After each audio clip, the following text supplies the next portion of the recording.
In this video, I will be showing you 3 ways how we can use the latest Gemini 3.5 Flash model.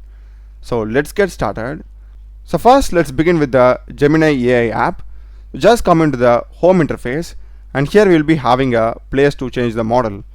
Click here, and as you can see, we are having 3.1 flashlight and 3.5 flash. So just select it, and here we are having two modes. So if I again click that, after selecting 3.5 flash, here we are having thinking level. We are having standard and extended. By default it will be in standard, but if you want some complex problem solving, just click on extended, and now it will be 3.5 flash extended version. So this is the first way, and next is just search for Google AI Studio and make sure that you are signing in with your Google account.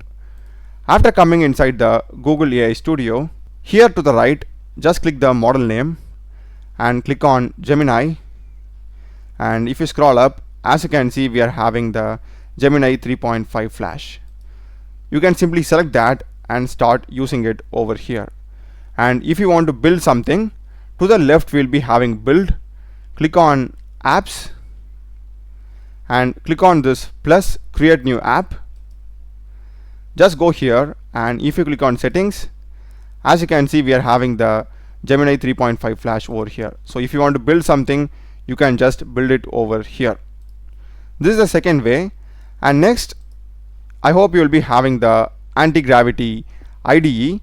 If you go there, here we are having the Gemini 3.5 flash high as well as Gemini 3.5 flash low models. That's the video, guys. Do check the playlist of my channel.